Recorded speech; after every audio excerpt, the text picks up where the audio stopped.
안녕하세요, 바이즈입니다. 드디어 도덕경 1장 강의를 시작해 보겠습니다. 바로 시작할게요. 빨리 진도를 나가야 시험 성적도 잘 받을 수 있으시니까. 많은 사람들이 가장 중요한 글자를 도라고 생각하시는데, 사실 도덕경 1장에서 가장 중요한 글자는 명입니다.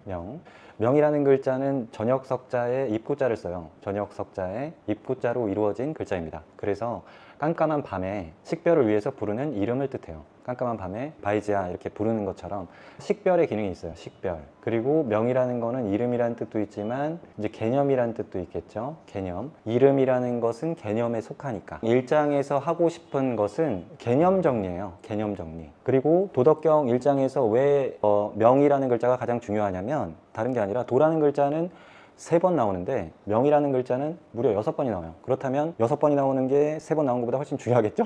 그래서 굉장히 논리적인 이유로 도덕경 1장에서 가장 중요한 것은 명이라는 글자라는 것, 그리고 도덕경 1장에서 하고 싶은 것은 노자가 앞으로 도덕경 전체를 이야기할 때 이 도덕경 1장을 통해 개념을 정립해 주고 싶은 거예요. 그래서 명이라는 글자가 중요하다는 것. 그렇다면 노자가 도덕경 1장을 통해서 이 글을 읽는 사람한테 개념 정리하고 싶었던 글자들이 무엇일까요?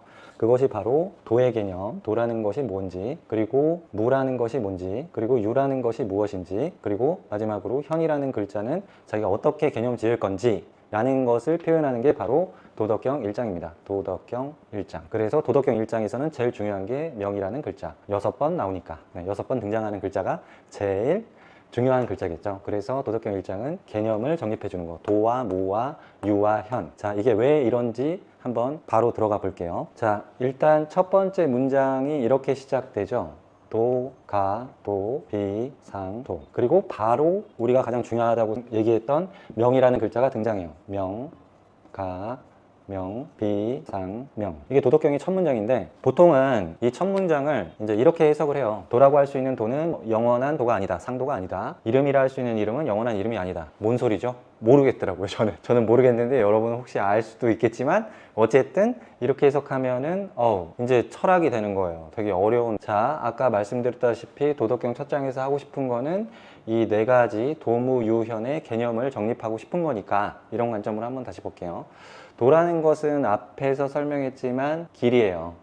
길도자니까. 그래서 길이라는 뜻이고, 이 길이라는 거는 밖에 있는 뭐 춘천에서 부산까지 가는 길, 뭐 이런 길이 아니라 내면의 길을 뜻해요. 내면의 길, 내면의 길이 있는데, 내면의 길이 있는데, 뭐 내면의 것을 뭐 말로 표현하려니까 얼마나 어렵겠어요. 그래서 노자가 억지로 그냥 도라는 글자를 쓴 거예요. 그래서 길은 길이라고 할 수 있어. 길이라는 말로, 길이라는 글자로 이렇게 쓸 수 있어. 길은 길이라고 할 수 있어. 근데 그렇지만 아니야. 꼭 항상 늘이라는 뜻이죠. 늘, 항상. 그래서 일상생활 할 때 바로 이 글자를 쓴답니다. 일상생활 할 때 이 상자를 써요. 그래서 항상 길이라고 할 필요는 없어. 내가 이제 뭔가 도에 대한 설명을 할 거야. 도는 시작도 끝도 없는 길이야. 이제 도로인데 어떤 길이 있는데 내면의 길인데 이거에 대해서 뭐 내가 어떻게 설명을 하기 위해서 도라는 글자를 이제 쓸 거야. 길은 길이라고 할 수 있어. 그렇지만 꼭 길이라고 할 필요는 없어. 다른 말로 해도 돼. 왜 이런 뜻이 되냐면 바로 다음 문장이 이렇게 있어요. 이름은 그 이름을 쓸 수 있어. 이름 명자니까 이름은 그 이름으로 할 수 있지만 뭐 아니야. 항상 그 이름이어야 될 필요는 없어. 위에서 도가도 비상도를 내가 도라는 글자를 쓰는데 뭐 꼭 도라는 글자를 쓸 필요 없다는 걸 표현하기 위해서 다시 한번 명이라는 걸로 이름이라는 걸로 내가 붙인 거야. 도라는 이름을 이제 쓰기 시작할 거야. 그렇다면 도라는 글자는 이제 뭐 시작도 끝도 없는 길이다, 내면의 길이다, 뭐 이렇게 이제 개념이 정리가 되고, 근데 이것을 말로 표현하기 위해서는 어떤 그 언어가 있어야 되니까, 명칭이 있어야 되니까 도라는 글자를 쓰고 있는 부분.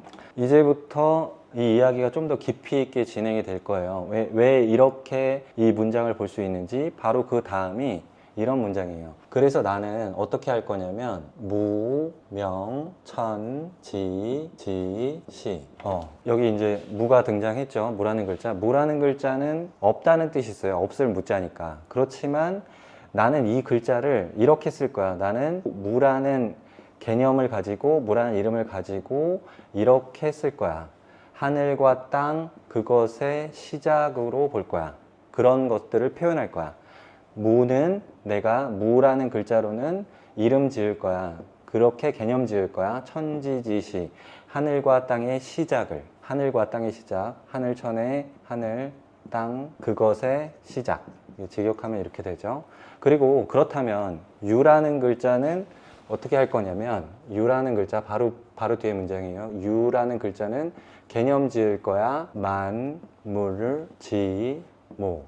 내가 무라는 글자로는 개념 지을 거야. 뭐 하늘과 땅의 시작, 세상의 시작이죠. 그리고 유라는 글자로는 개념 지을 거야. 만물지모, 세상 만물, 일만 만자에 물건 물자. 그래서 세상의 모든 것, 그것의 어머니. 그래서 어머니라는 건 무언가를 낳는 거겠죠. 낳는 것. 그래서 이렇게 내가 붙일 거야 라고 무라는 글자로는 하늘과 땅의 시작을 표현할 거고, 유라는 글자로는 내가 만물지묘, 만물이 세상에 나타나는 것을 표현할 거야. 이렇게 얘기하면 또 굉장히 어려워지죠. 굉장히 어렵지만 이게 무슨 뜻이냐면 제가 이렇게 질문을 드려볼게요. 여러분들에게 이제 세상이 시작됐다? 이게 무슨 뜻이에요? 그리고 여러분들에게 만물이 나타났다. 이게 무슨 뜻이죠? 라고 질문을 하면 여러분들의 경험적 차원에서 이 문장을, 왜냐하면 노자는 지금 내면의 길에 대한 이야기를 하고 있으니까, 그러면 이렇게 그냥 이 문장으로만 보면 굉장히 철학적인 얘기인데 사실 내면을 관찰해서 뭔가를 경험한 거예요, 노자는. 그렇다면 그 사람이 과연 이 두 문장을 통해서 하고 싶었던 게 뭘까, 하고 싶은 얘기가 뭘까 추측을 해보면, 만약에 여러분이 없다면 사실 이 세상은 존재하지 않아요. 그럴 수밖에 없는 게 어떤 외부 대상들을 인식할 수 있는 의식이라는 것이 없다면 사실은 우주 만물이 무슨 소용이 있죠? 없잖아요. 그러니까 만약에 제가 이제 의식이 없어요. 그러면 세상 만물이 다 소용이 없는 거예요. 그래서 자, 무라는 글자는 그 온 세상의 시작, 즉 의식을 뜻해요. 의식. 그리고 그 의식의 안에 일어나는 생각, 기억, 감정, 오감, 이런 것들이 바로 유라는 글자로 표현하고 싶었던 거예요. 무라는 글자는 사실 없다라는 게 아니라 의식을 이야기하고 있고, 의식이라는 것도 사실은 이거를 뭐 있다라고 정확하게 표현할 수도 없지만 없다라고도 표현할 수 없거든요. 우리가 아침에 딱 일어났을 때 이제 정신을 차리죠. 의식이 있고요. 의식이 먼저 돌아와요. 그래서 세상이 시작돼요. 천지지시. 그렇잖아요.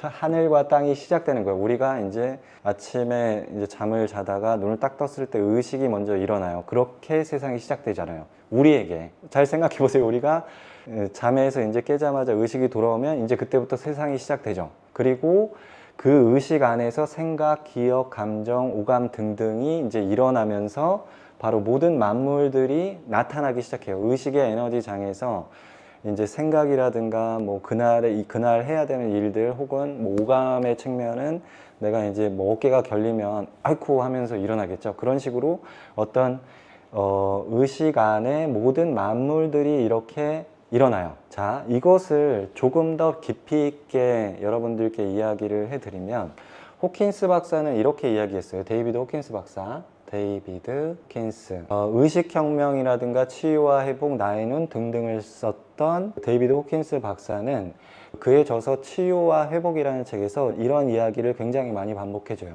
몸은 몸을 경험하지 못한다. 그러니까 팔이 자기가 팔인 것을 경험하지 못해요. 그리고 다리도 자기가 다리인 것을 경험하지 못해요. 왜냐하면 몸 자체는 그냥 무정물이거든요. 어떤 것도 경험하지 못하게 돼 있어요.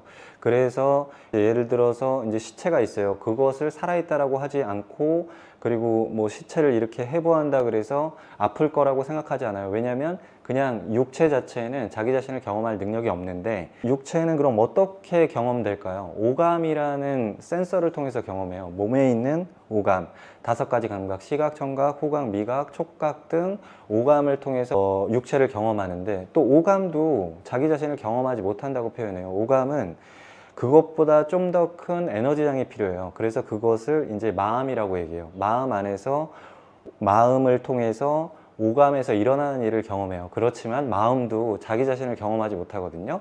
마음은 생각은 자기가 생각임을 경험하지 못하고, 기억은 자기가 기억임을 경험하지 못해요. 그리고 감정도 자기가 감정임을 경험하지 못하죠. 그럼 이런 것들은 어떻게 경험될까요? 그러니까 마음보다 더 큰 어떤 무한한 에너지장이 필요할 거예요. 그게 바로 의식이에요. 의식이 있기 때문에 마음 안에서 일어나는 생각, 기억, 감정들을 경험할 수 있어요. 지금 말씀드린 이 내용과 좀 비슷하죠.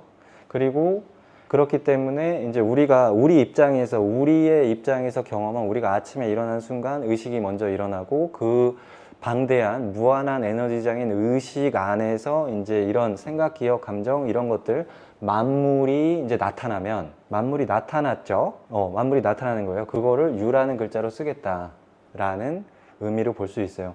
이제 또 노자가 이렇게 설명하면은 이제 좀 더 부족하니까 자기가 어떻게 할 건지에 대한 설명이 또 다시 나와요. 자, 이 다음 문장을 볼게요. 그래서 그런 까닭에 항상 상, 무, 욕, 이, 관, 기, 묘, 상, 유, 욕, 이, 관, 기, 욕. 자, 그래서 그러므로 항상 아까 여기서 등장했죠. 일상할 때 상자 늘 무라는 글자로는 하고자 할 욕, 무라는 글자로서 써있자, 무라는 글자로서 할 거야. 뭘 할 거냐면 볼 관자, 살피다 관자, 살펴볼 거야. 뭐를 살펴볼 거야? 그 기자, 그 묘한 부분을 살펴볼 거야. 그러니까 앞으로 노자가 무라는 글자를 쓸 때는 어떤 불분명한, 묘한 것, 불명확한 것에 대해서 살펴보는 용도로 내가 이 글자를 쓸 거야 라고 표현하고 있죠. 자, 그 다음 문장을 보면 그래서 또한 항상 늘 유라는 글자로는 하고자 할 욕, 유라는 글자로서 할 거야. 뭘 할 거냐면 살필 거야, 살펴볼 거야. 뭘 살펴볼 거냐면 그 기자, 그 요한 것을, 요는 돌요자예요. 돌 요자인데 돈다는 게 뭔 뜻이냐면 변방에 이렇게 성곽이 있으면 성곽을 이렇게 순찰하면서 도는 걸 뜻해요. 그래서 묘라는 거는 불명확한 거, 묘한 거니까. 그리고 요라는 글자는 명확한 거, 경계가 분명한 거, 경계가 있는 것. 그리고 묘라는 글자는 경계가 없는 거, 경계 없음, 무경계죠 뭐. 그렇죠? 그래서 다시 한번 이 문장을 토대로 아까 이야기한 것들을 살펴보면 무라는 거는 우리가 이제 의식을 차렸어요. 그럼 의식의 에너지장이 열리면서 만물이 나오겠죠. 이 의식이라는 것 자체는 불명확하고 경계가 없어요. 의식이라는 거에 대해서 경계를 찾을 수가 있어요? 없죠.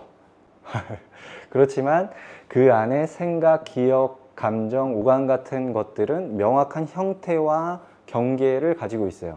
그래서 앞으로 노자는 무라는 글자로는 이렇게 할 거고 유라는 글자로는 이렇게 할 건데, 무라는 것은 경계가 불명확하고 경계가 없는 거고, 유라는 것은 경계가 명확한 부분에 대한 이야기를 할 때는 유라고 할 거야. 유라는 글자를 써가지고 표현을 할 거야 라는 뜻으로 볼 수 있어요. 그래서 지금 노자가 무의 개념과 유의 개념을 이제 설명을 했죠. 이 설명을 마치고 나서 바로 그 다음 문장이 등장합니다. 양자, 이 두 가지 것은, 이 두 가지에 대한 거는 무와 유를 얘기해요. 앞에서 나왔던 무와 유, 이 두 가지 것은 동, 출, 이명. 이 두 가지 것은 무와 유는 같을 동자, 같이 나왔는데, 그러나 달을 이자, 이름을 달리해. 이 두 가지 것은 무와 유는 같은 곳에서 나왔는데 이름을 달리해. 그런데 얘네를 만약에 같이 부르면 동위, 같이 일컬으면, 그것을 같이 일컫는다면 뭐라고 할 수 있냐면 현이라고 할 수 있어. 현이라는 글자가 이제 등장했어요. 이제 현이라는 글자는 거물현자라는 뜻이 있어요. 거물현이죠. 거물현인데 뭐 검불다라는 뜻도 있고, 검불다. 그렇지만 이 현 글자에는 사전을 찾아보면 고요하다는 뜻이 있어요. 고요하다. 사전에 나와 있어요. 고요하다라고. 그래서 현이라는 글자는 이 현에서 무와 유가 나왔대요. 이 현에서 무와 유가 나왔어. 이 두 가지 것은 같은 곳에서 나왔지만 이름을 달리하죠. 무와 유라는 이름을 달리하고, 그리고 이걸 만약에 그것을 같이 일컬으면 현이라고 부를 거야. 네. 근데 현이라는 글자를 그냥 단순하게 거물현, 검불다 이렇게 표현하면은 또 이게 뭔 얘기인지 이해가 안 가요. 그러니까 뭐 유와 무가 있는데 그것이 검붉은 곳에서 나왔어. 보통 뭐 이렇게 해석하는 경우도 있거든요. 그렇게 하면 이해가 안 가니까 좀 더 자세하게 깊이 현에 대해서 이제 고민을 해봤어요. 해보니까 고요하다는 의미가 있고 또 한 가지는 현에는 빛나다는 뜻이 있어요. 빛나다, 빛나다. 그래서 이것을 이제 의식의 빛비춤으로 볼 수도 있을 거예요. 이거는 뭐 일종의 주장일 수도 있고 그렇긴 하지만 고요하다라는 의미의 파생에서 또 빛나다는 뜻도 있는데 이것이 무엇을 뜻하냐면 내면을 가지고 봤을 때 아까 호킨스 박사 이야기를 몸은 오감을 통해서 경험되고 오감은 마음을 통해서 경험되고 마음은 생각, 기억, 감정 이런 것들은 더 큰 에너지장인 의식을 통해서 경험된다라고 이야기를 했어요. 그렇다면 이 의식 역시도 자기 자신을 경험하지 못해요. 의식은 보다 광대하고 큰 무한한 에너지장이 필요한데 거기서 경험되는데 그게 뭐냐? 바로 자각이에요. 자각. 그래서 자각 안에서 의식이 경험되고 의식 안에서 이런 오감, 생각, 기억, 감정, 이 마음이 경험이 되고 있어요. 자, 이렇게 봤을 때 자각이라는 거를 현대적인 언어로 이야기를 하면 뭐라고 표현할 수 있냐면 가장 최근의 용어로는 메타인지. 그러니까 의식에서 일어나는 거를 내가 인지하는 거, 메타인지. 그리고 알아차림이라고도 볼 수 있어요. 알아차림. 그러니까 불교에서는 이 알아차림을 사띠라고 표현을 해요. 사띠. 그래서 알아차림. 내가 의식 안에 일어나고 있는 것들을 자각하는 것. 그것이 바로 메타인지, 알아차림, 뭐 사띠겠죠. 현이라는 글자가 바로 이 의식과 그리고 생각, 기억, 감정 등등의 유와 무 이런 것들에 일어나는 것들을 바탕이 되는 바로 자각의 에너지장이에요. 현. 왜 이렇게 볼 수 있냐면 그 다음 문장을 한번 볼게요. 이제 이게 마지막 문장인데 현, 지, 우, 현, 중, 묘, 지, 문. 이게 도덕경 1장의 마지막 문장인데 현, 거무련자, 그렇지만 고요하다는 의미가 있다고 했고 고요함, 그것이 또 웃자. 근데 더욱이라는 뜻이 있어요. 더욱더 고요해지면 고요함 그것이 더욱더 고요해지면 어떻게 된다? 중묘지문. 그런 것들이 알아차림이 깊어지고 더 깊어지면 그러니까 자각이 더 깊어지면 무리중자 묘할묘 경계가 없는 어떤 묘한 것 모든 묘함이 그것에 문이 된다. 모든 경계가 없는 것들 그리고 묘한 것들 그것이 나오는 그것에 문이 되는 거죠.